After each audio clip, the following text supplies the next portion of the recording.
सत श्री अकाल। अज आप पढ़ांगे जमात 10वीं विशा पंजाबी दा पहला निबंध किरत, जिस दे लिखारी हैं प्रोफेसर पूरन सिंह।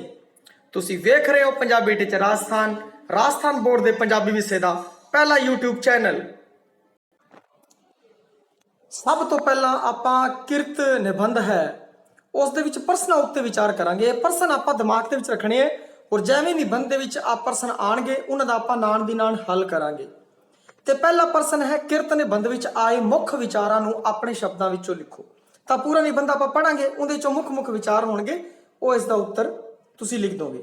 दूजा है सुची किरत जरूर रब दी पूजा है, स्पष्ट करो। अगला प्रश्न कौन उच्च जीवन दे मर्मां नूं अनुभव नहीं कर सकता, निबंध के आधार दे विच बयान करना है। निबंध दे विच आऊगा उदों बयान करना है। अगला है चौथा साध ते किरती दे लक्षण किवें मिलदे हन, स्पष्ट करो। ते अगला पंजवां प्रश्न भारत ते जापान देश दे लोकां विच की वखरता है, निबंध के आधार पर बयान करो। ते सब तो पहला लेखक परिचय प्रोफेसर पूरन सिंह जी बारे। प्रोफेसर पूरन सिंह का जन्म 17 जनवरी 1981 विच सलहट एबटाबाद पाकिस्तान विच होया। प्रोफेसर पूरन सिंह ने मुढ़ली विद्या रावलपिंडी तो हासिल की और MSc पास करके उचेरी पढ़ाई लिए जापान गए और जापान विच अध्ययन करता बुद्ध धर्म नाल जुड़े। उस तो बाद स्वामी राम तीर्थ दे प्रभाव अधीन वेदांती बन गए और फिर अखीर दे विच जदों ओह प्रोफेसर भाई साहब भाई वीर सिंह जी नाल मिले तां ओह सिੱਖੀ नाल जुड़ गए और अंग्रेजी ते हिंदी दे विच उन्होंने कलम आजमाई है। खुले लेख, खुले कुंड, खुले आसमानी रंग, खुले मैदान उन्होंने दे महत्वपूर्ण काव्य पुस्तकां ने। ते अज आपां पढ़ांगे किरत निबंध। पहला पाठ निबंध दे विच प्यार ते मित्रता ते होर दिव्य गुणां नूं अपने विच आवेश रूप विच पछाणन लई ते फिर अपने अंदर धारण करन लई ते मुड़ उन्हां दो अंदर बाहर कढण लई, जिवें कि एक माली फुल्लां दी सुगंधी है जिहड़ा ओह फैलाउंदा है बाहरले पासे। आदमी नूं कदी निकम्मा नहीं रहण दिंदी। जिस दे हत्थ विच किरत नहीं ओह निकम्मा आदमी है और ओह कदी उच्च जीवन दे मर्मां नूं अनुभव नहीं कर सकता। देखो पहला प्रश्न भिड़दे ही आपां नूं मिल गया कि कौन उच्च जीवन दे मर्मां नूं अनुभव नहीं कर सकता, ते इत्थे आपां लिखांगे जिस दे हत्थ विच किरत नहीं, निकम्मा बंदा बेलड़ ओह कदे भी उच्च जीवन दे मर्मां नूं अनुभव नहीं कर सकता। ये पहले दा उत्तर सी, जिहड़ा उत्तर आपां पढ़िया सी प्रश्न उसका उत्तर। उस तो बाद यह बंदा जिहड़ा सहज सुभाਅ अपने काम विच 8 पैर ही ध्यान लगा रहिंदा है, उसनूं माड़े चितवन ते कंगालता दे पामर कर्म करन विच वेल ही नहीं लगती। फालतू दे कोई काम नहीं करता, सिर्फ अपने काम दे विच ओह रुझा रहिंदा है। और निकम्मा मन शैतान दा घर है, यह कथन बड़ा सचण भरिया होया। हुण तुसीं अपने देश ते जापान दे देश दा मुकाबला करो। हुण इत्थे अगला प्रश्न जिहड़ा आपां पढ़िया सीगा भारत ते जापान देश दे लोकां विच की वखरता है, पंजवां प्रश्न जिहड़ा आपां पढ़िया सी उहदा उत्तर हुण अगे आऊगा। की वखरता है उन्हां दे विच? उत्थे दे लोग किसी नूं मनगढ़ंत ख्यालां ते विचारां दी कूड़ी झूठी ज्ञान गोदड़ी दियां मानसिक चंचलता दियां खेडां तो वेल नहीं। ਉਹ चित्रवत अपने ਕੰਮਾਂ ਵਿੱਚ ਲੱਗੇ ਰਹਿੰਦੇ ਨੇ। एक तरखान जो अपने हथ की लकड़ी ਨੂੰ रूप देंदा है, एक लोहार जो गर्म लोहे ਨੂੰ साध रहा है, एक चित्रकार ਜਿਹੜਾ ध्यान ਵਿੱਚ किसी देखी चीज ਨੂੰ अमर कर रहा है, भावें ਉਹ सिर्फ रंग रूप के प्रभाव ਨੂੰ अमर कर रहा है। ਉਹਨਾਂ ਨੂੰ अथक किरत करन थी उपजी सहज समाधि के सुख थी वैल हो ही नहीं सकती। ਉਹ ਕਿਸੇ द्वैत के दुख के निकम्मे वाद विवाद ਵਿੱਚ पैण ਉਹ ਗੱਲਾਂ ਕਰਨ ਵਾਲਿਆਂ ਨੂੰ कुछ पागल समझते हैं बई ਜਿਹੜੇ गपोड़ छड्डी रखते हैं। जापान के और अपने लोगों की फर्क हो गया, इत्थे दस्सिया गया कि ਜਿਹੜੇ जापान के लोग है काम नूं बड़ी तवज्जो देंदे है और काम की तरफ ध्यान रहिंदे है, फालतू दी गल्लां नहीं मारते, गप्पां नहीं मारते। ये उत्ते आपां पढ़ चुके हैं, इसका उत्तर आपां ये लिखांगे। और जिहड़ियां ज़्यादा गल्लां मारदे आ उन्हां लोगां नूं ओह पागल समझते हैं। और ਜਿਹੜੇ ख्यालों में खोए रहते हैं, सपनों में खोए रहते है, उन्होंने लोगों भी वो पागल समझते हैं। कीरत की बहुत ज़्यादा कदर है उन्होंने देशों के विच। हुण आपां अगे पढ़ते हैं।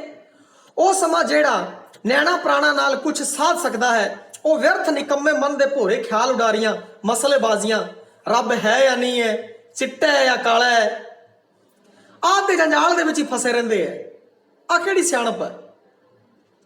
सच्ची किरत करने वाले हथ पैर आप मुहारा पाक हो जाता है। मानसिक चितवन किन्ना ही उच्चा होवे, रूह नूं साफ नहीं करता, मैला करता है। पर शरीर नाल कीती किरत आप मुहारी जिस तरह वृक्षां उत्ते फल फुल आण लगदे ने, सिदक ते प्यार ते रब दी रबता विच जीण लग जाता है। ईसाई मत बादशाही महल्ला विच टोलस्टॉय नूं नजर नहीं आया। टोलस्टॉय नूं कित्थे रब नजर आया? किरती दे विच, किरसाना दे विच। उन्हां नूं भोले भाले रूस दे किरसाना दे वहमां दे हनेरे विच बिजली लिसकदियां धारियां सच्चे सिदक विच उन्हां नूं नजर आया। किसान जमींदार जेड़े हल वाहुंदे ते मजदूरियां करदे, उन्हां विच सहज सुभाਅ, दया, उदारता, त्याग, रजा आदि महान गुण है। किसी अमीर दे दिल विच नुकसान उठा नहीं सकता, परंतु जिहड़ा किसान है, किरती है, वह वड्डे तो वड्डे नुकसान नूं रब दी रजा समझ लैंदा है। जिवें कि अपना जिहड़ा किसान है वह बड़ा महान है, जे गड़े भी पै जाण, फसल बर्बाद हो जाए, वह रब दा भाणा समझ के बह जाएगा। परंतु वड्डे वड्डे बिजनेसमैन है, जे उन्हां नाल एवें हो जाए तो वह बिल्कुल भी बर्दाश्त नहीं कर सकते। जिस तरह गऊ विच बच्चे नूं प्यार करन दा सहज सुभाਅ गुण है ते कुदरत ते जीवन विच आखर दिव्यता दा लक्षण दर्शाउंदा है, तिवें किसान मेहनत करने वाला कुदरत दे इस नेम दे दर्शन कराउंदा है। हथ पैर तो जे कोई कार करे तां चित आप मुहारा निरंजन नाल जुड़ जाता है ते समा पा के किरत ही पूजा हो जाती है। हुण इत्थे प्रश्न किरत ही पूजा है, यह प्रश्न का उत्तर भी आ गया। बई सोची किरत करने वाले व्यक्ति विच प्यार, मित्रता, सादगी, सबर, संतोख, दया, निर्माणता, उदारता, त्याग ते भाणा मन्नण ते गुण पैदा होंदे ने। ओ बंदा अगर कोई बहुत बड़ा घाटा भी हो जाए तो रब की रजा समझ के चल लैंदा है, बर्दाश्त कर लैंदा है, क्योंकि सच्ची किरत है उन्होंने उस दर्जे ते पहुंचा देंदी है। वह आप चिताप मुहारा परमात्मा नाल जुड़ जाता है। इहो जी किरत पूजा के समान है। कारलाइन ने ठीक वचन किया सी कि ओही जही रजा सहज सुभाਅ रबता की चुप छिदक विच जींदी जाती है। सच्ची किरत रब की पूजा के तुलयोग है। यह दसन की लोड़ है। अगला एग्जाम्पल दे रहे हैं, देखो समुद्रां विच कोरल कीड़े होंदे है, निक्की किरत नाल पहाड़ खड़े कर दिंदे ने, समुद्रां विच कोरल टापू बन जाते हैं। सो किरती का यह भी सुभाਅ हुंदा है कि वह निर्माण हो के लगा रहे, काम च लगातार लगे रहे, वड्डे तो वड्डा काम हो जाएगा। जिवें कोरल कीड़े वड्डे वड्डे पहाड़ खड़ा कर देंगे, एवं जे आपां किसी काम नूं लग जाइए तो आपां भी काम वड्डे वड्डे हल कर सकते हैं। सुची किरत करने वाले का सहज सुभाਅ यह अनुभव होंदा है कि मेरा तो काम करना ही बनता है, फल देने वाला कोई होर है।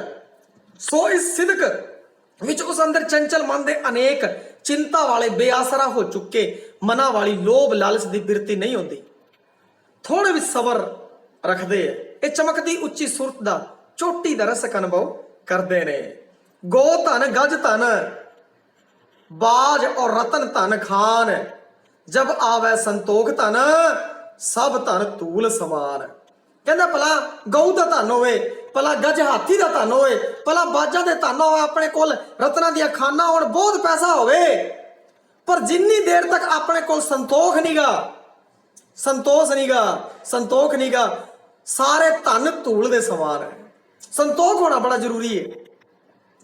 अपने किते प्रति, कसम प्रति ईमानदारी रखो। हर एक किरती दे अंदर कुदरती सादगी ते बेपरवाही होती है। वह चित्रकार अपने बचाए चित्र नूं वार वार वेख के विकसता है, अपने आप च होर विस्तार देंदा है। उन्होंने कित्थे फुर्सत है कि वह अपने कपड़ियां दियां सिलवटां वल तके या अपने खुद बन गए वैरियां दियां चोटां दा ख्याल रखे। वो तो अपने काम दे विच लग्या, वो सब कुछ भुल रहा है, सिलवटां है, चोटां सब कुछ भुल के अपने काम दे विच इन्ना लीन। विद्यार्थियों को भी पढ़ाई के अंदर इन्ना लीन होना पवेगा जे मंजिल तक पहुंचना है। तो नशे विच आदमी दुनिया के अपने चौगिरदे की परवाह की परवाह करता है? कोई परवाह नहीं होती। जो काम विच लगे आदमी सहज ही कुछ आपे दा रस माणदे हन और ओ निंदिया उस तो दो हाथी अतीत जे होंदे ने ते रसक किरतां नूं छड्ड ही देईए सधारण सुची हत्थां पैरां दी किरत ते कसब वाले आप विच बच्चे वांग अबोझ अवस्था विच टिके रहिंदे ने। उन्होंने किसी गल की परवाह नहीं, जिहड़े अपनी किरत दे विच जुड़े हुए है, मस्त रहणगे, अबोल रहणगे। पर एक अमीर, एक एग्जाम्पल अगे दे रहे है, एक अमीर एक वारी मोटर ते जा रहा सी ते मैं भी उनदे नाल बैठा सीगा ते वो दसदा कि असीं गड्डी है जिहड़े बूढ़े दे विच ठोकती, जिवें बूढ़े विच गड्डी ठोकी तां सानूं इवें जापिया कि जिवें किसी पेड़ दे विच गड्डी ठुक गई होवे। मतलब इन्नी मजबूती किरती दे अंदर उस किसान दे अंदर। कहता असीं गड्डी च बैठे सी, बूढ़ा किसान ग्वालियर दा ठुमक ठुमक के लै चल रहा सी, मोटर दी टक्कर लग गई, मोटर वाला सज्जे पासे वो खब्बे पासे ऐ करते करते भैया मोटर उनदे विच ठुक गई।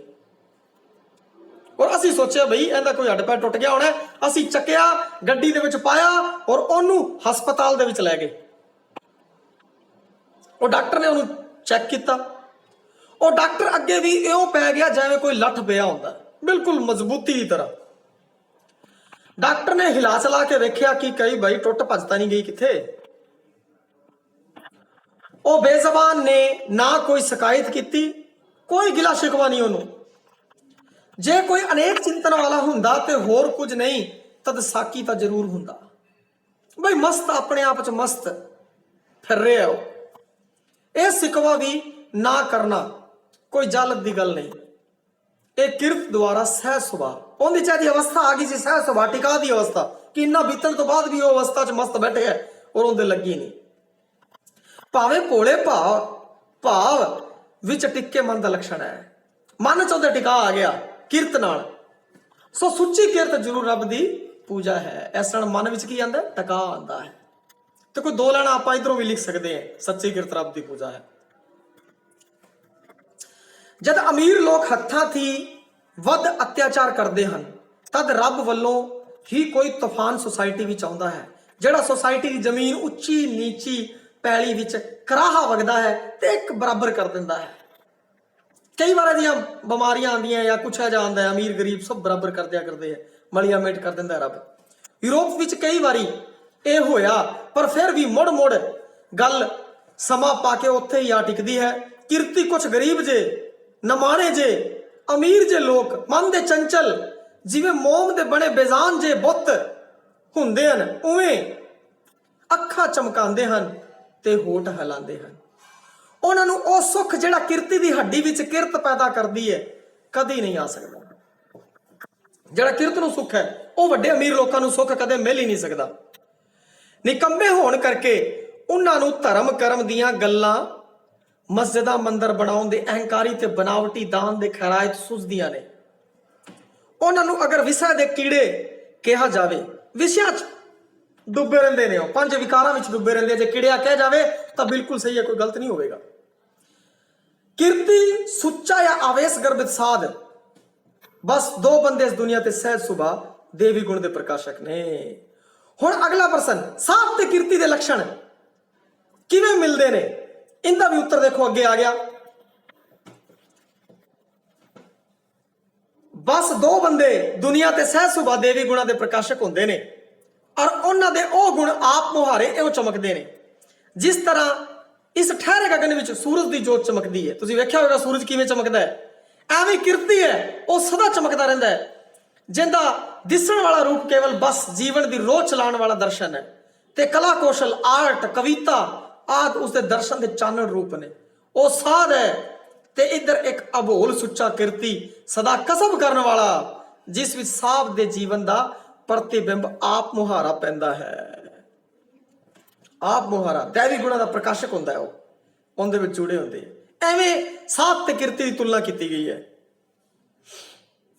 अगे लिख रहे हैं प्रोफेसर पूर्ण सिंह जी लिख रहे हैं, मैं वेख्या है कि सिर्फ एक गुरु नानक देव साहिब ते 10 गुरियां दे व्याख्यान विच सहज सुभाव दीयां गुणां दे प्रकाशक नूं बाह पकड़ के इस कूड़ भवर झूठे भवर विचों कढ़िया गया है। राह दसिया भी इस कूड़ी पूरे ग्रंथ साहब च भी सारे गुरुओं ने आपां नूं आही फलसफा दिता भी इस कूड़ कराड़े चों निकल जो, विषयां चों निकल जो। ਔਰ ਸੱਚੀ ਕਿਰਤ ਨਾਲ ਜੁੜ ਜਾਓ, ਪਰਮਾਤਮਾ ਨਾਲ ਜੁੜ ਜਾਓ।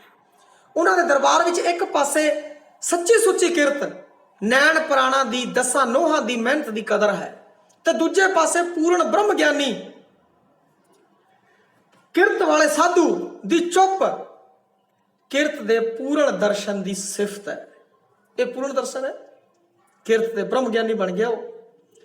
ਤੇ ਸੁਸਾਇਟੀ ਮਨੁੱਖ ਦੀ ਜੜ ਤਾਂ ਕਿਰਤ ਦੀ, ਕਿਰਤੀ ਦੀ ਕਿਰਤ, ਤੇ ਚੋਟੀ ਦਾ ਫਲ ਸਾਧ ਦਾ ਵਜੂਦ ਦੱਸਿਆ ਗਿਆ ਹੈ।